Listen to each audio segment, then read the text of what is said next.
Duval, which is usually electric, is specifically and especially so thanks to this man and what his team did in the back half of last year and into the playoffs. Head coach Doug Pederson joining us live on Inside Training Camp. Good to see you, Coach. Hey, good to see you guys. Thanks for coming down to Duval, and I think this is the best set in the NFL.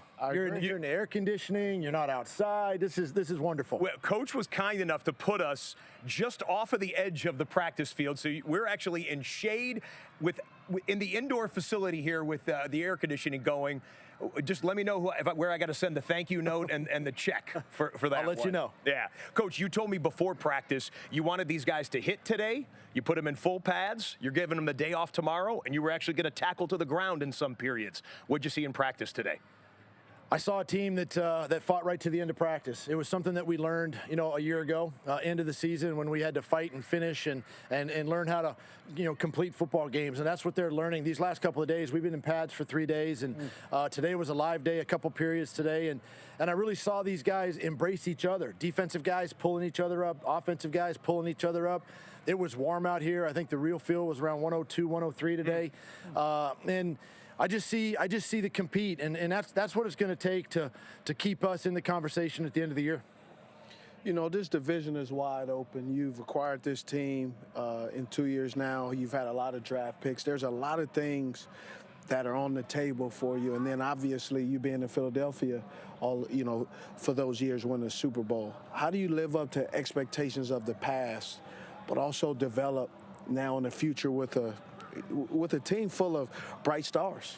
It's a great question, because the training camp theme for me this year was living up to expectations. And how did they do it, the players? How do I do it? How does, as a staff and organization, how do we live up to last year's expectations or my expectations winning a championship, a few years ago? And the underlying theme is, we have to believe in each other. We have to care about one another. But we got to continue to put in the hard work and preparation. We have to focus on us. We can't worry about anything outside of this building, what people are saying about us, what the narrative might be. We just have to have practices like today, and we got to stack those days, all the time, and good things are going to happen for this team. This is Monday of preseason week 1 across the NFL. So as a broadcaster, I have to ask the question, will we see Trevor Lawrence take any snaps this weekend when you guys go to Dallas for preseason game number 1? I'm a big believer in the starters playing, and I really feel like they need to feel sort of that energy that comes with starting a football game. And so I did it last year, with the guys, and anticipate right now. We're still a few days away, but anticipating them getting, maybe a series or two, this weekend. And we're still in that evaluation mode. As you know, we got a lot of young players that we need to evaluate, so they're also going to get a lot of time, in this football game. But right now, I anticipate our starters playing a little bit, at least getting a series or two in this game. I've always wanted to ask this question and just thought of it. What does open competition mean in training camp? We hear that a lot from coaches and the fans. We're not necessarily sure, because you can see a player and you go, is it really open competition? Take us down that path. And Steve, you've played this game. Open competition. If I don't address the team and say, hey guys, okay, Trevor Lawrence might not fit that mold. Open competition. I hope not. I mean, let's be honest. But for everybody else, I want them to feel competition. I want them to feel pushed. I want them to feel challenged. I even want the young guys to understand that they have just as much of a right to make this football team as anybody. And I don't want the veterans to just relax and say, okay, I've got my starting job. I'm going to do this. I'm going to do that. No, I want them to be challenged. I want them to be pushed. I create that open environment. I create that competition in practice. And it really sort of binds our football team together. Coach, last one for me, if we can, as we wrap up here. You guys made it to the playoffs, won the division, won a home playoff game in thrilling fashion, where you used the word finish already a few times. You finished like very few teams we've seen. You took the eventual Super Bowl champion right down to the wire on the road.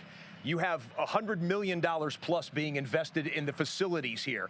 Duval County has some of the greatest and loudest fans there is. What are you guys building here in terms of something that could be special for a long time? Are you saying there's pressure on me? You've won a Super Bowl, so you know what it's like to climb the mountain. Are you guys doing it here? You know, just a short time ago, in fact, the year that we won a championship in Philly, this team was in the AFC Championship game. That's right. And so we're trying to get back to that game. We're trying to, relive some of those memories. And but it just comes down to the hard work and preparation and just buying into everything that I'm saying. And the biggest thing I've noticed with players today, if you're honest with them, if you're up front with them, they'll trust you and they will believe in you and they will do anything for you. And so that's kind of been my mantra for me personally with this football team. And I'm seeing it come to fruition last year. And I'm seeing it in training camp this year. They're buying into days like today. And even the guys even kind of kid me, like, they go back to their college days, whether they played at Bama or Clemson or some of these top schools. They're like, this felt like two-a-days in college, but they're buying into that, and that's very comforting for a coach. You can see where the Jags' energy comes from. Super Bowl winning head coach Doug Pederson.